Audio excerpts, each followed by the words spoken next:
एक और सेब दूं, एक और सेब दूं तो कितने हो जाएंगे? टीचर ने बच्चे से क्लासरूम में पूछा। बच्चे ने कहा मैडम 4।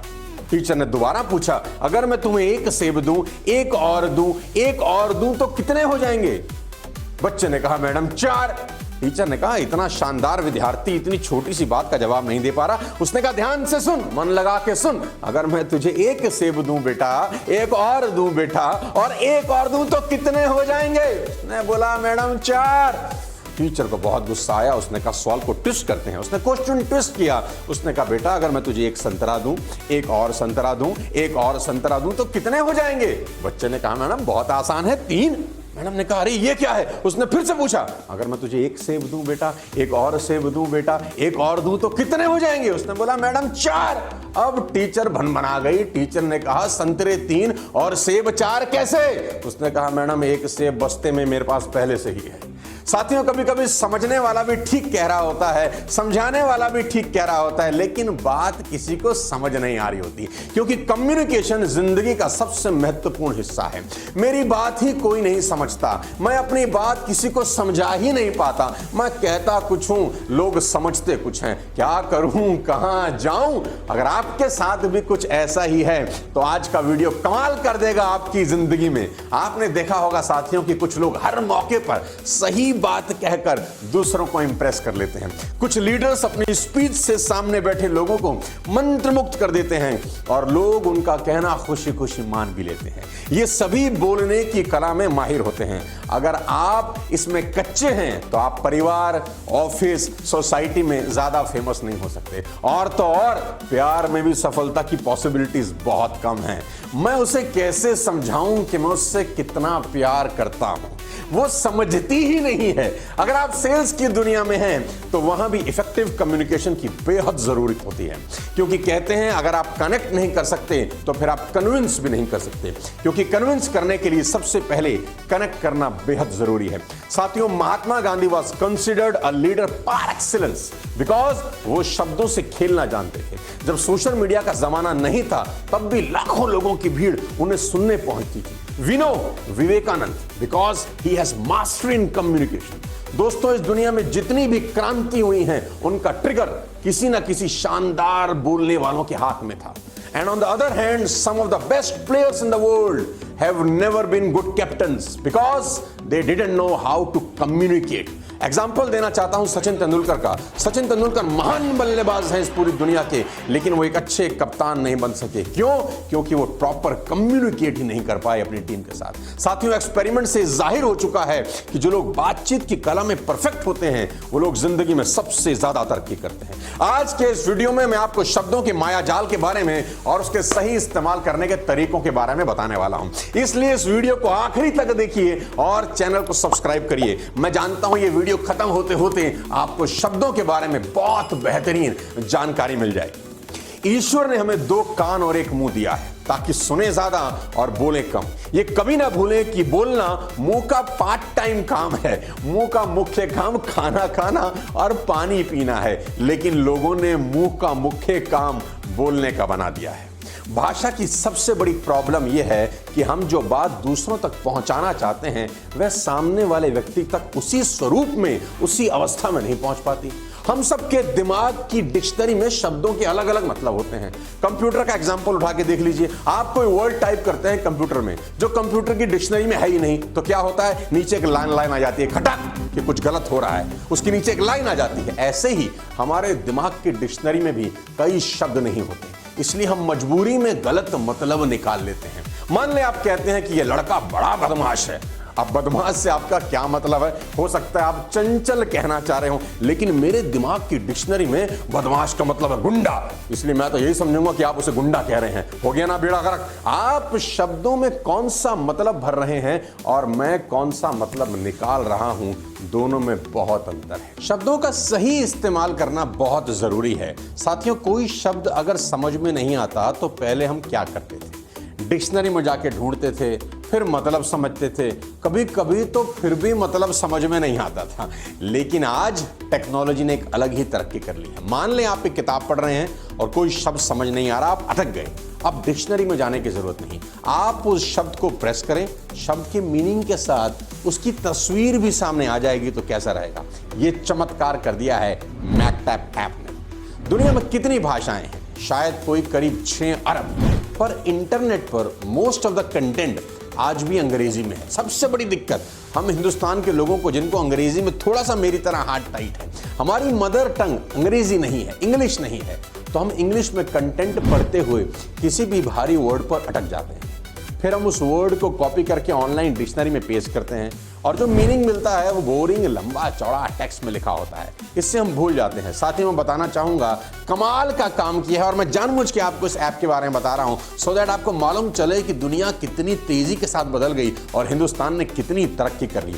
मैगटैप, मैजिक टैप बोला जाता है कि जादुई ऐप है ये। इस प्रॉब्लम को सॉल्यूशन कर दिया है, इस प्रॉब्लम का सॉल्यूशन लेकर आया है मैकटैप। आप मैकटैप ब्राउजर में कुछ भी पढ़ रहे हो, अगर वो शब्दों का सही इस्तेमाल बहुत जरूरी है। लैंग्वेज किसी भी विचार को मेरे दिमाग से आपके दिमाग में बिना ऑपरेशन किए पहुंचाने का साधन है।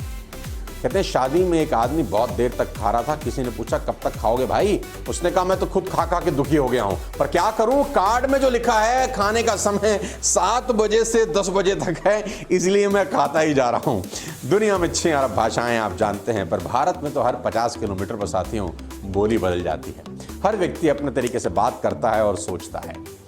संता और बंता एक कैंप पर गए। सुनिए, एक बहुत गजब कहानी सुनाता हूं। संता और बंता एक कैंप पर गए। रात को अचानक संता ने बंता को जगाया कि जाग, ऊपर आसमान में देखकर बता तुझे क्या दिख रहा है। संता ने कहा मुझे लाखों करोड़ों तारे दिख रहे हैं। बंता, इससे तुझे क्या समझ में आता है? संता ने दिमाग पर जोर डाला और जो जवाब दिया वो काबिले तारीफ है। संता ने कहा खगोल की दृष्टि से अगर देखूं तो पता चलता है कि ब्रह्मांड में लाखों करोड़ों आकाश गंगाएं हैं। अरे ये तो वो यूट्यूबर विशाल है।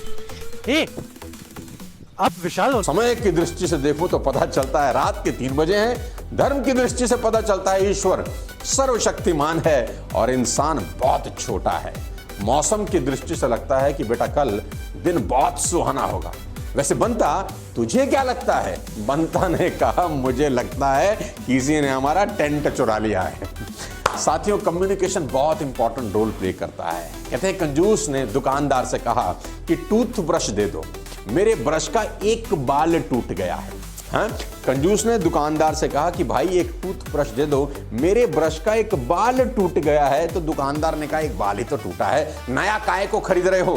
कंजूस, जो बाल टूटा है ना भाई वो आखिरी था, इसीलिए खरीद रहा हूं।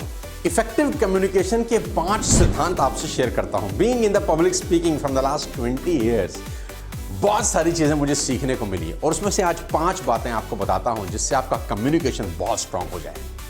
सबसे पहले, क्या कहा जा रहा है ये कभी इंपॉर्टेंट नहीं होता। ध्यान से सुनिएगा मेरी बात।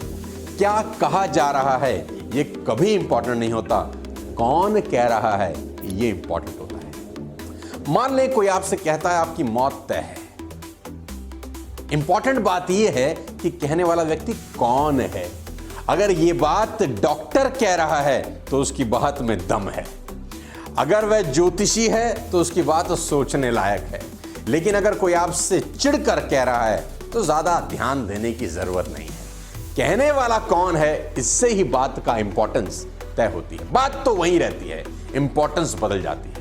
साथियों, महाभारत के युद्ध में पांडव सेना गुरु द्रोणाचार्य को रोकना चाहती है। वो रोके नहीं रुक रहे। भगवान कृष्ण ने कहा इनको जाकर कह दो कि उनका पुत्र अश्वत्थामा मारा गया, झूठ बोल दो।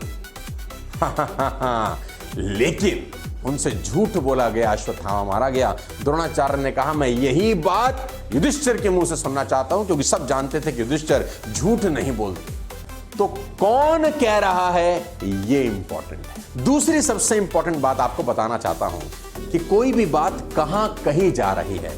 स्थान की इंपॉर्टेंस है, प्लेस की इंपॉर्टेंस है और जगह की इंपॉर्टेंस है।